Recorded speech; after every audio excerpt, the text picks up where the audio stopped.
Okay, here is the solution to problem of the day posted on 6/27. Okay, so part A said to take the differential of this vector. And we know how to do this by now. So this is a product, this is a product, so we should get 4 terms, and we did. Now, so we write it out. Now part B was take what these differentials of basis vectors are as the definition of the Christoffel, the symbol, and expand it, okay? Now, this should be old hat to us by now. So we got our 2 free indexes, RR. You see they go here in every term. Then this becomes our summation index. So we've got two dimensions, the first case R, second case the theta. Exact same thing for E theta with respect to R.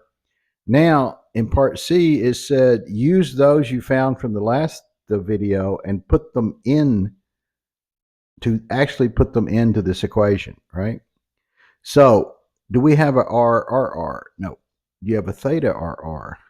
No. So this whole term goes to 0.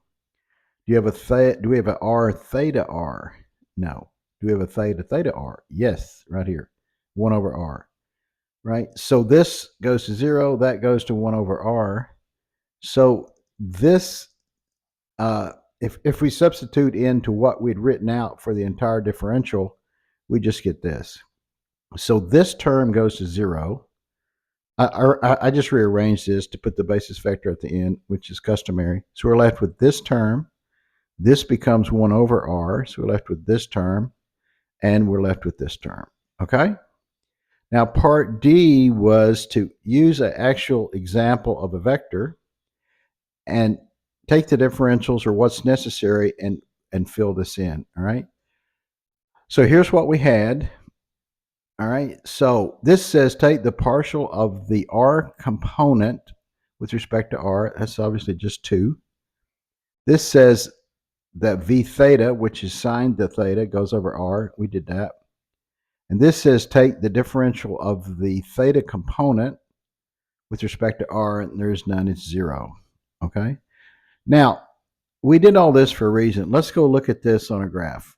That's what it tells me to do. It says graph. Okay, let's go do that. Okay, so here we have our polar vector, the 2r, er, sine theta, e theta. Here's our basis vectors, okay?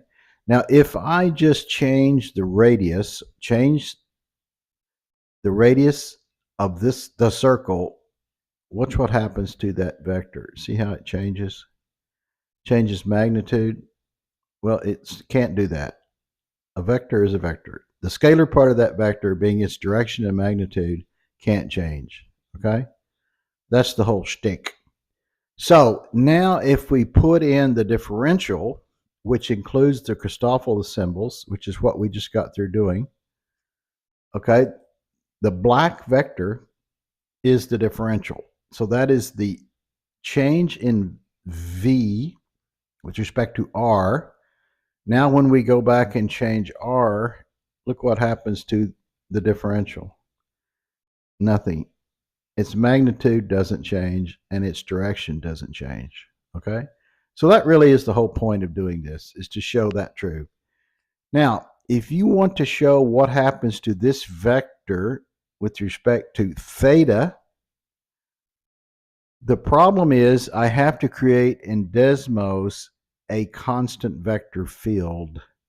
You can't just do it with a vector. If I change, do you see how the vector changes with respect to 2 theta? You have to make this a constant vector field. I've been unable to do that. I have failed miserably. If you know how to do it, please let us all know. We'd like to know how, because you can work this equation out the same way with respect to theta and show that this doesn't change, and it doesn't. It's just that I can't make Desmos show it. All right, see you later.